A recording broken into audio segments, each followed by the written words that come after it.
when we say that we're Irish.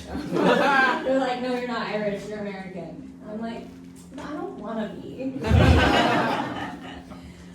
My friend was saying, because she's Italian, and she got the same thing from Italy, and she was like, oh, but do you know any like Irish recipes? And then they're like passed down their recipe, and I was like, well, like historically, the Irish don't have food, so that is true. Thank you. No, my nana did not pass along any recipe, but honestly, like that is like I think the most Irish thing you could do is not cook. So it's the same joke twice. Don't worry. No. I mean, historically, the Irish had a very on-again, off-again relationship with the potato.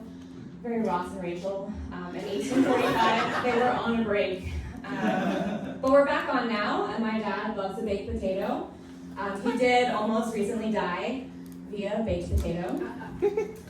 He started choking on it, and he couldn't breathe, and as he was choking, he had this thought in his head. He was like, oh my God, I would be so embarrassed as an Irishman to die by potato. And then luckily he married a German woman, so she knew the Heimlich. And he was like, not today, Satan's blood. And like the most dad of moods, that's a true story. And then a week later, he sent me a text message. It was just a picture of a baked potato with a single bite out of it. And he was like, back in the saddle. And I was like, Irish American, we love to see it. I don't have a transition. I am killing my Hinge dates. I don't mean they're going well, I'm not crushing them, like they're dying.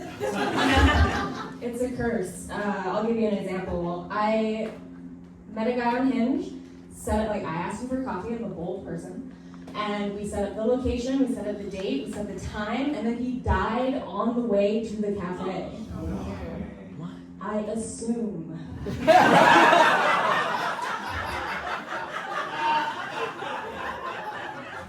And my roommate was like, well, he ghosted. And I was like, no, I know, like he's a ghost. And she's like, I don't think that's what that means. I'm pretty sure. And like once, but twice. It definitely happened again this week. Matched with a guy on Hinge. I asked if he wanted to go to a comedy show. It's a theme. And he said yes, and I was so optimistic. I was like, he's strong, he'll survive the curse. I bought the tickets to the show. And then the day of the show, he died. And I was like, oh no, who will survive? So I am talking to someone on Hinge now who's still alive for right now. And I was feeling flirty, and I have a profile picture on my Hinge that's of rock climbing. Any climbers? And he was very lame. He's like, oh, I prefer my feet on the ground. And I was like, oh, I prefer my feet on shoulders. Because I was ovulating. Oh my God. Nobody tells you an ovulation when you're growing up. I mean, like, we go to school, and they're like, hey, 1 week, every month, you're going to be a raging bitch. But at no point do they tell you that 1 week, every month, you are going to be a bad bitch because, oh my God, the hormones are intense. So I did the feet on shoulders line, and he was like, wait, dude, seriously? Because, I don't know, romance is dead. And I sent him my phone number because I was being cheeky. And we got to texting, and then he commented that he had a dog, I had a dog, and I was like, oh, I'm walking my dog. You want to join me on a dog walk? Because it seems like a very niche way of going on a first date. And texted him my address. Not actually, because my prefrontal cortex is fully developed, but I texted him my neighbor's address. I will not be featured on an episode of SVU. Thank you.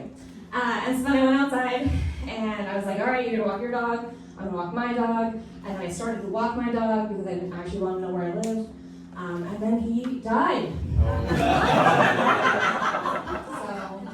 I don't know, prayers and hopes for me, guys. That's what time.